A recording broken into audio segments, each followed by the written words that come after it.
السلام علیکم ورحمۃ اللہ وبرکاتہ۔ الحمدللہ رب العالمین والعاقبۃ للمتقین والصلاة والسلام علی سید الانبیاء والمرسلین اما بعد فاعوذ باللہ من الشیطان الرجیم بسم اللہ الرحمن الرحیم۔ قال عز وجل فی القرآن العظیم وَأَقِيمُوا الصَّلَاةَ وَآتُوا الزَّكَاةَ وَأَقْرِضُوا اللَّهَ قَرْضًا حَسَنًا صدق اللہ العظیم۔ بعد توحید کے متوال و شمع رسالت صلی اللہ تعالی علیہ وسلم کے پروانوں، آج کی ہماری گفتگو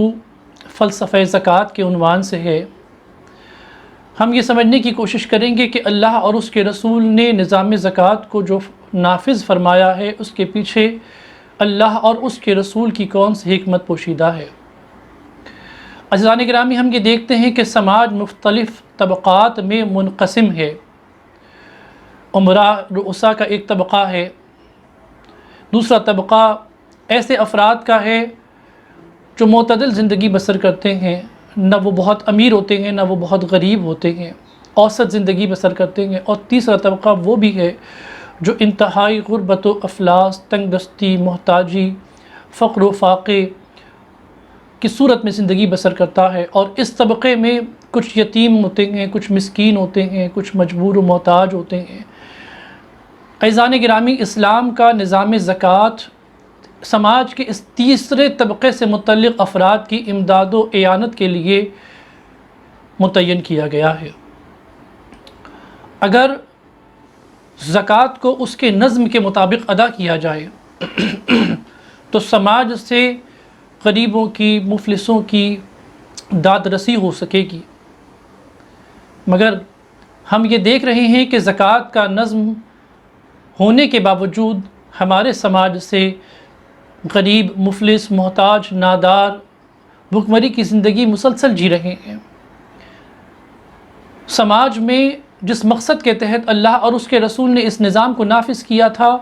اس کا مقصد اب تک حاصل نہیں ہو پا رہا ہے۔ عزیزان گرامی، اس کی وجہ یہ ہے کہ لوگ زکوٰۃ کو زکوٰۃ کے طریقے پر ادا نہیں کر رہے ہیں۔ آپ فلسفہ سمجھیں، فلسفہ یہ ہے کہ غریب کو غربت سے اوپر اٹھایا جائے، نادار و مفلس کو اس کی لاچاری سے اوپر اٹھا لیا جائے۔ آپ جانتے ہیں حضرت عمر ابن عبدالعزیز رضی اللہ تعالیٰ عنہ کے زمانے میں جب مسلمان زکوٰۃ ادا کرتے تھے تو عالم یہ ہو چلا تھا کہ پورے عراق میں کوئی زکوٰۃ لینے والا نہ بچا تھا۔ پورے شہر، پورے ملک عراق میں ایسا کوئی فرد نہ موجود نہ تھا جو زکوٰۃ لینے والا۔ آپ نے نظم زکوٰۃ کو ایسا مضبوط و مستحکم اور منظم فرما دیا تھا کہ زکوٰۃ لینے والے باقی نہ بچے تھے۔ تو آپ نے بیت المال میں مدینہ منورہ زکوٰۃ پہنچائی تھی کہ نادار و مفلسوں تک زکوٰۃ پہنچا دی جائے اگر وہاں پر کچھ لوگ باقی رہ گئے ہوں تو۔ زکوٰۃ کا نظم اگر منظم کر دیا جائے، منضبط کر دیا جائے، تو ہم اپنے سماج سے ان تمام طبقوں کو جو مفلسی میں، محتاجی میں، ناداری میں، غربت میں، تنگ دستی میں، فقر و فاقے میں زندگی بسر کر رہے ہیں، اس سماج کے طبقے کو اوپر اٹھایا جا سکتا ہے۔ لیکن ہم زکوٰۃ کو اس کے اصول اور طریقے کے مطابق ادا نہیں کر رہے۔ میں 2-3 مثالیں آپ کے سامنے رکھوں۔ گزشتہ کچھ روز قبل میں اپنے برادر مکرم سے گفتگو کر رہا تھا تو انہوں نے بتایا کہ ایک شخص دکاندار جس کو وہ جانتے ہیں وہ ایسا ہے کہ اپنے ملازم کو انہوں نے واقعہ بتایا کہ انہوں نے اپنے ملازم کو بلایا رمضان المبارک کے مہینے میں اور کہتا ہے کہ تم پر میرا قرض بنتا ہے۔ اور قرض کی صورت اس نے کیا بتائی؟ اس نے ایک سسٹم بنایا ہے کہ جو شخص اس کی دکان میں چھٹی کرے گا، ناغہ کرے گا، اب ظاہر ہے کہ تنخواہ اتنے ہی دنوں کی دی جاتی ہے جتنے دن وہ پریزنٹ ہوتا ہے۔ اب جب وہ ناغہ کرے گا تو اس کی تنخواہ کاٹ دی جائے گی، تو آلریڈی وہ کٹ چکی ہے،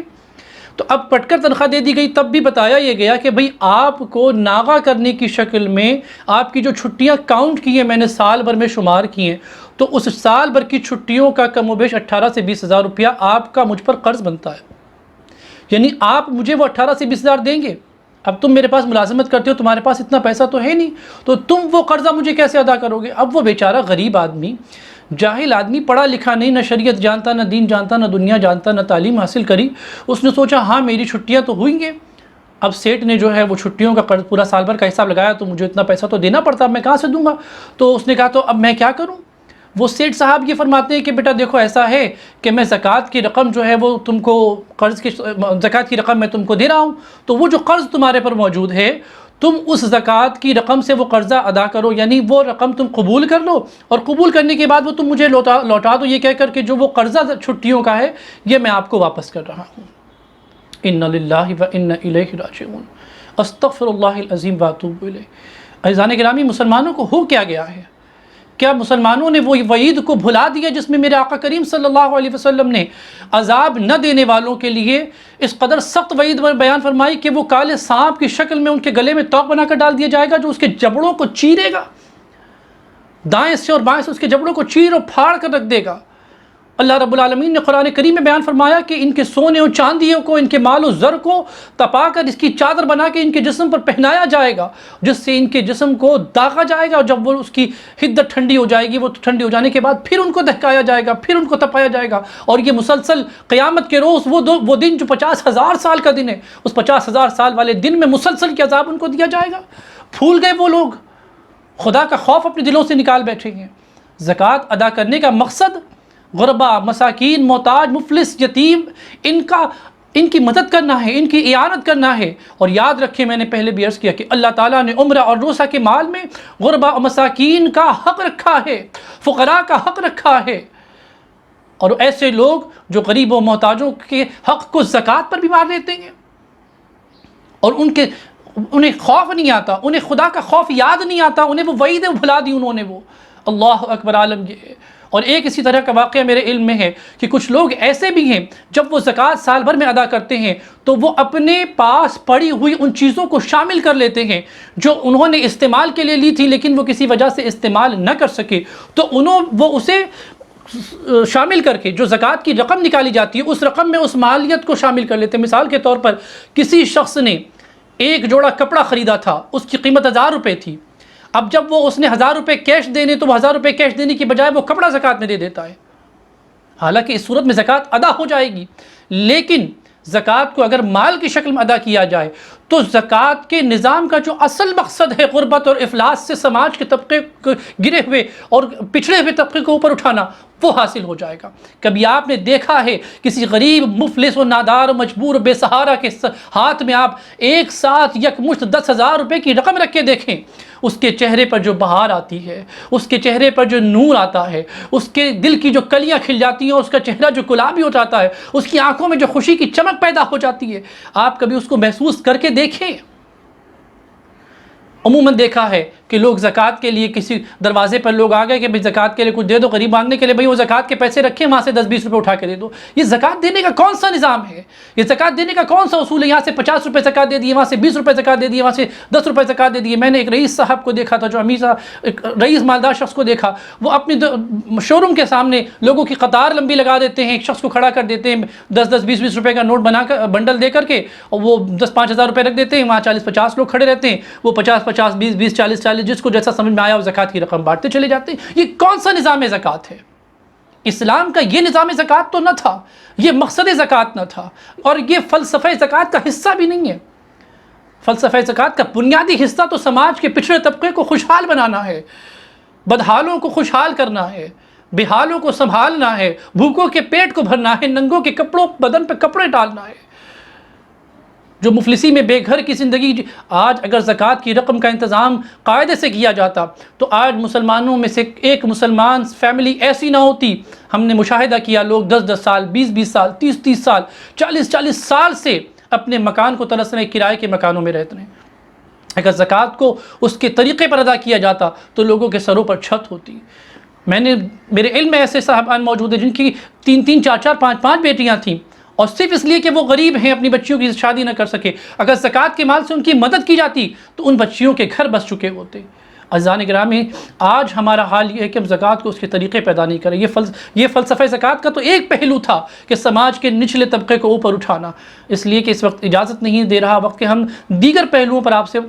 کچھ عرض و معروض کریں، لیکن چونکہ یہ بنیادی پہلو ہے اس لیے میں نے فقط اسی پر اپنی گفتگو کو مرکوز رکھا تاکہ ہم اس مقصد کو سمجھیں کہ زکوٰۃ کا اصل مقصد یہ ہے کہ زکوٰۃ لینے والا کچھ سالوں میں اس قدر خود کفیل ہو جائے، 2 سال 5 سال 10 سال کے بعد، کہ وہ زکوٰۃ دینے والا بن جائے۔ یہ اصل مقصد زکوٰۃ ہے، یہ اصل فلسفہ زکوٰۃ ہے، یہ اصل حکمت زکوٰۃ ہے۔ عزیزان ملت اسلامیہ، ہم نے اس نظم زکوٰۃ کو بھلا دیا ہے جو مصطفیٰ جان رحمت صلی اللہ تعالیٰ علیہ وسلم نے عطا فرمایا تھا۔ ہم نے خدا کے قرآن کو، اس کی وعد وعید کو بھلا دیا جو دینے پر اس نے وعدے فرمائے اور نہ دینے پر، بخل کرنے پر، کنجوسی کرنے پر، مال سے محبت کرنے پر وعید بیان فرمائی۔ ہم نے وعدوں کو بھی بھلا دیا، وعیدوں کو بھی بھلا دیا، ہم نے خدا کے احکام و فرامین کو بھلا دیا، ہم نے اس خدا کے نظام کو کھیل بنا دیا، معاذ اللہ رب العالمین۔ ایک آخری چیز میں عرض کروں، میں نے ایسے لوگوں کو بھی دیکھا ہے جو رمضان المبارک میں زکوٰۃ نکالنے سے پہلے گھر کی ضروری اشیاء کو خریدتے ہیں تاکہ اس خرید و فروخت کے درمیان میں ان کا مال جو کم ہوگا